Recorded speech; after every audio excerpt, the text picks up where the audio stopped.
Hello everyone welcome back to Saroj tech. तो पवित्र रज संक्रांति उपलक्षे आपण हार्दिक हार्दिक शुभकामना एवं अभिनंदन।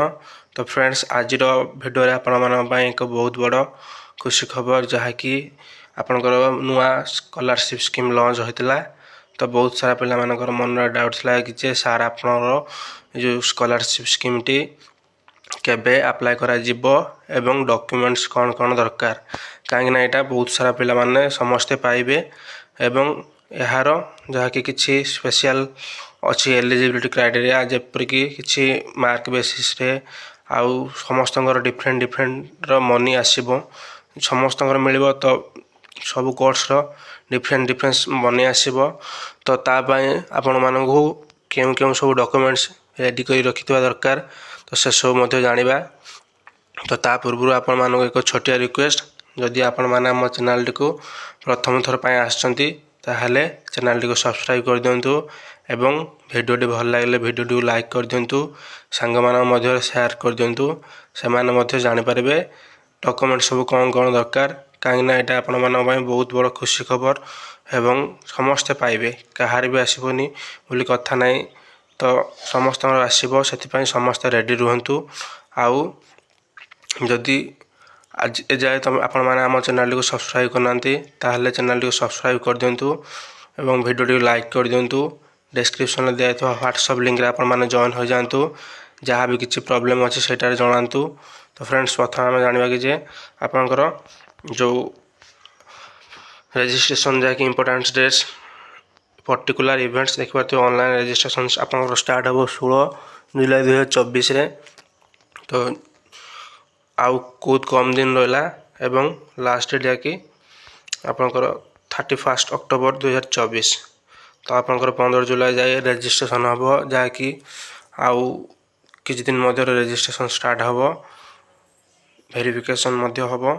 तो नेक्स्ट लगे डॉक्यूमेंट्स कौन कौन दरकार देखि पारथिबे all other scholarship the student following documents ready जहाँकि आप बोले रेडी कर रखापी फास्ट लगे आपण मैंने आधार कार्ड रखिए आधार कार्ड रख सारापर कि स्पेशल तो आम अच्छी आधार कार्ड रखिए बैंक पासबुक जहाँ सब अपडेट कर रखिए जपरिक बैंक अकाउंट पासबुक आपंकर मोबाइल नंबर लिंक थी दरकार आधार कार्ड लिंक थी दरकार केवाईसी होता दरकार सबकिछ होता दरकार कहीं डीबीटी मेथड आसो डायरेक्ट बैंक को आसो। तो से आपंकर समस्त किसी अपडेट कर रखि दरकार पासबुक को माइनर थे मेजर कर दिंतु कहीं ह्यूज अमाउंट आसो स्कॉलरशिप।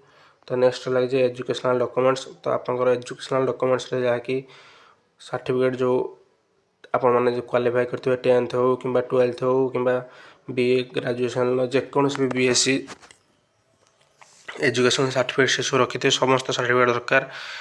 नेक्स्ट लगे domicile certificate as per the respective scholarship guidelines. तो आप डोमिसाइल सर्टिफिकेट मत दरकार डोमिसाइल सर्टिफिकेट पर आपंकर income certificate as per specified in respective scholarship जहाँकि आप सब यही वर्ष अप्लाई होता दरकार जेपरिक इनकम कास्ट रेसिडेंट। तो कास्ट सर्टिफिकेट जदि आप किसी स्पेशल कैटेगोरी बिलंग्स करते देन आपंकर कास्ट सर्टिफिकेट मत दरकार। तो बहुत सारा पिला माने जानि पारनती जे डोमिसाइल सर्टिफिकेट माने कौन डोमिसाइल सर्टिफिकेट माने हला आपनकर रेसिडेंट सर्टिफिकेट। तो आपनकर किसी भी डाउट्स रहबनी सम डाउट्स क्लियर हो जिवो वीडियो को कहीं भी स्किप न कले। तो नेक्स्ट देखते bonafide student certificate from school institute. तो आपनकर बोनाफाइड सर्टिफिकेट मत यहाँ दरकार हो जहाँकि आप स्कूल काढ़ी पारे यदि आप हायर सेकेंडरी स्कूल माने कौन भावुं कि आप 10वीं श्रेणी सेमती नहीं आपटा हायर सेकेंडरी स्कूल जहाँकि +2 पिला मिल। तो से if the institute school different from the domicile of the applicant तापर आपंकर सेल्फ डिक्लेरेशन सर्टिफिकेट दरकार। तो आप सेल्फ डिक्लेरेशन सर्टिफिकेट मत काढ़े। तो नेक्स्ट लगे फोटोग्राफ ऑफ द कैंडिडेट। तो फोटोग्राफ हम जहाँकि आप रिसेंट फोटो अपलोड करेंगे जहाँकि यही किसी दिन मध्य उठी फोटो। तो नेक्स्ट लगे कैंडिडेट मोबाइल नंबर।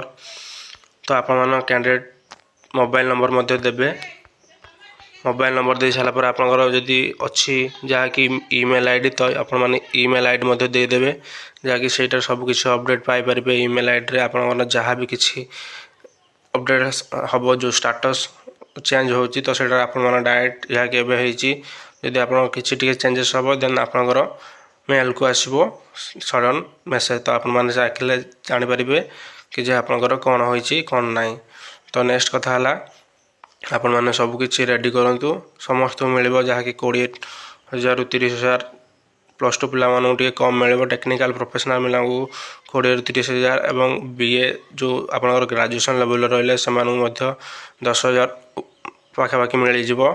आउ किंतु जो माने स्पेशल कोर्स रहले बीटेक एमटेक एम फार्म से मानू पीजी पिला मानू मध्य से मानू 20,000 टका मिलिबो।